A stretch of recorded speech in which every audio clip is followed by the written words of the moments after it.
আওয়ামী লীগের প্রশ্নে ক্যান্টনমেন্ট হোক, কোন দল হোক, কোন পক্ষ হোক, কোন গোষ্ঠী হোক, যারাই তাদের পক্ষ অবলম্বনের চেষ্টা করবে তাদের পরিণতি আওয়ামী লীগের মতন হবে।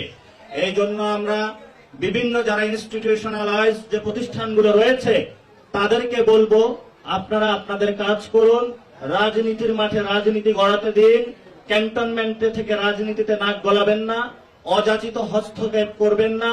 আর রাজনীতিবিদদেরকেও আমরা সতর্ক করে বলতে চাই, এবারের লড়াইটা হবে জনগণের লড়াই। এবারের লড়াইটা কোনো ক্যান্টনমেন্টের কোনো লড়াই হবে না। এবারের লড়াইটা কোনো পিছনের দরজা দিয়ে কোনো লড়াই হবে না।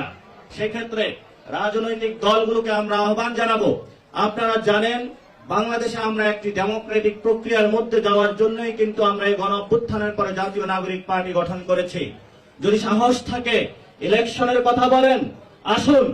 বাংলাদেশে এখনো যে লোকাল গভর্নমেন্ট ইলেকশন রয়েছে, মেম্বার, চেয়ারম্যান, এখনো তারা কিন্তু আওয়ামী লীগের সেই এস্টাবলিশমেন্টের রয়ে গিয়েছে।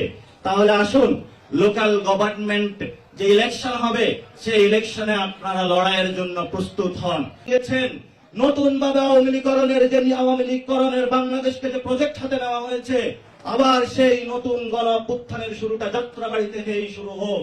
যাত্রা মানুষ অতীতেও দাঁড়িয়েছিল, বাংলাদেশের মানুষকে পথ দেখিয়েছিল, ভবিষ্যতেও দেখাবে। আমাদের সামনে কথা ক্লিয়ার, আমরা বাংলাদেশ আওয়ামী লীগকে চাই না। এটা রিফাইন্ড বোতলে নিয়ে আসেন, যেই বোতলে নিয়ে আসেন, আমরা বাংলাদেশে নতুন করে আর আওয়ামী লীগকে চাই না।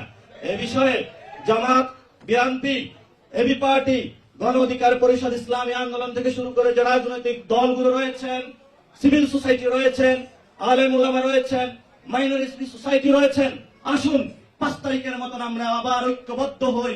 এই আওয়ামী লীগ দিল্লির যে ঘুড়ি, ওরা ওইখানে বসে নাটাই টানছে আর এখানে ঘুড়ি উঠছে, এই ঘুড়ির সুতা আমাদের কেটে দিতে হবে।